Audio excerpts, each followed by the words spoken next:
Hello everyone and welcome to this latest edition of One Question Each.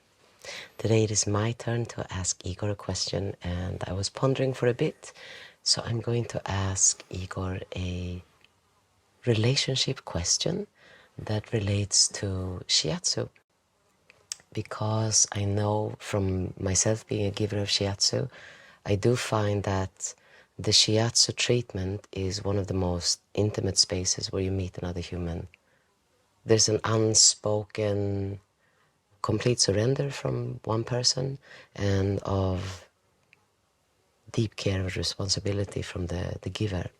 How you know people, how you get to know people for real, even though you may not have spoken to them. So I would like to ask you, that was a very long-winded way for me to ask you the question, what have you learned about humanity through your practice of Shiatsu?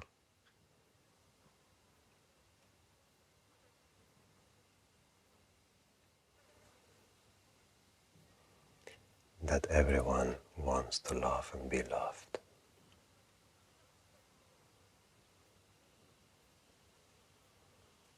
Even beyond the expression of a desire, as the expression of who we truly, really, fundamentally are, by realizing, not as an idea or as a philosophical reflection, but by realizing in the moment that the giver and the receiver, they merge in a symbiotic relationship that feels very truthfully like unity. What flows in the bridge that connects those two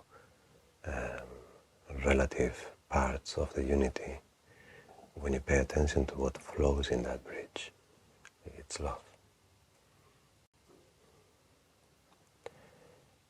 So when the illusion of division becomes very intense, people feel the sadness or the sense of isolation or the fear from missing what you know to be true, which is that all the parts of the whole are the same and that the energy that passes through, the fundamental energy, is one that appreciates itself. Love or any other form of that feeling. And would you say that all our quests and conquests are underlying or underlined by this conscious or subconscious drive for love and its reciprocation? Because I have had that feeling sometimes that all this drive that has driven humanity forward, even though it may seem like a little childish, this feeling that we need to perform something, we need to produce something, we need to leave a legacy, we need our life to be worth something, the underlying force seems very often to be just love me. So that search, that endless search for love is an actual driver for evolution, in a sense. What do you think? I'm not sure if there are two things. There is an isness to existence, the material with which the atoms are made of. Yeah? So it can be called consciousness, can be called love. Almost like, what is it, the actual material with which we make everything out? Yeah? Is it that material is a thought, or is a feeling, or is a primordial essence? Yeah? And then the way it dances and expands and reverts to itself and loops itself in time warps this motion of it, I'm not sure if it is separated, a second quality, or if it is an extension of the nature of the material. That its nature is that Yes. in its being, it's bubbly. Searching for connection. Yeah. So ultimately, yes. But I think it's more that is the actual nature of what we are made of. And that is why we have such a strong reaction to negative feelings or confronting feelings. I think it's the forgetfulness in them of what we really are that hurts in some way.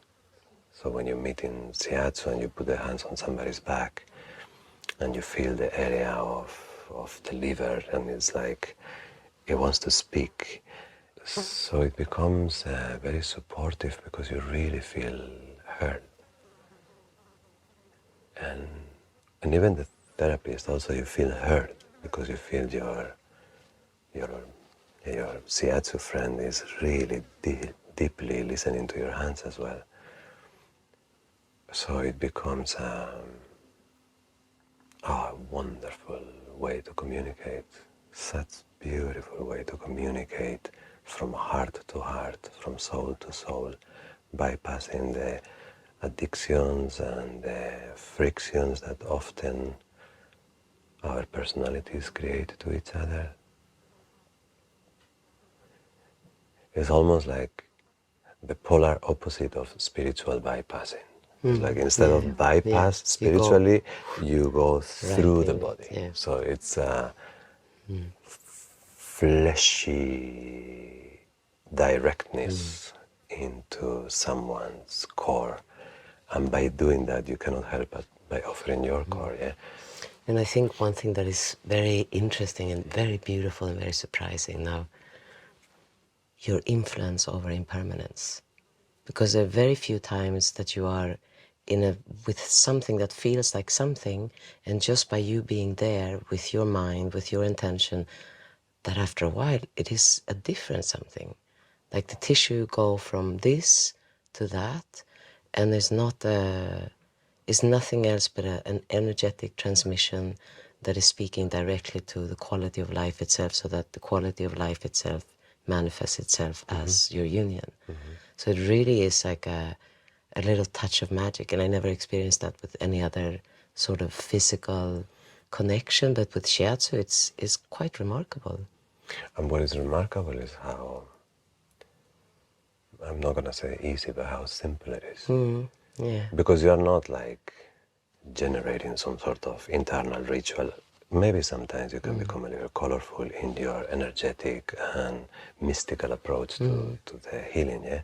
But for the most part, you really simply are. And that being that is devoid of judgment, criticism, impatient, is devoid of wanting things to be in any other way than the way they are. And instead you are saying, I know you're hurting. Let's be together for a little bit in the pain, and let's both listen to what this pain wants to tell us. So you give the mic to the symptom. And it's so interesting because sometimes the symptom tells you, well, there's a problem over there. But sometimes the symptom really only wants the mic. Yeah. And really only wants for you to be there. Yeah.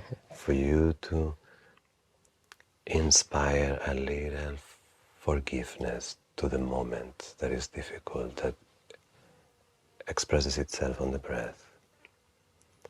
And then the two of you have this sacred moment of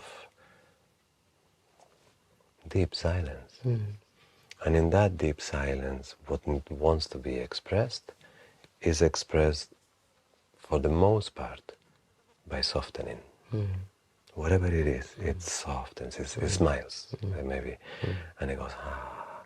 And that is a process of, profound healing, transformational healing, because the person is not the same afterwards. If you do it, if the two of you really synchronize, the person is different at the end. For sure. And in that softening, the energy that is released, even when it was pain, as it dissolves, it's not pain that gets dissolved, it's love. It's what is most remarkable, that sorrow dissolves into love, and anger dissolves into love, and sadness dissolves into love, and every single human emotion, when it exhales with a smile, it does so into love. It's like any river will end up in the ocean. Doesn't matter where they come from, they end up in the ocean. So love is the nature of reality. The water of this river is love. But it's also having this direction towards the ocean, yeah? But that is also love. And I don't know, it's like the two sides of the same feeling, yeah. Yeah, there's almost like a surrender also, because when you are there with, when you have given this time to be there, it's almost like a given that you're aware, and the awareness that comes because it is not just internal, you're also having awareness in what is happening in this seemingly other body. It's like awareness grows in that space because you are becoming aware outside of your own flesh and bones. I think with the years of any practice, you do start realizing something that when you are a beginner, it doesn't make sense, that it should be effortless, and you are like, I'm lifting weights, how is this going to be effortless? Yeah.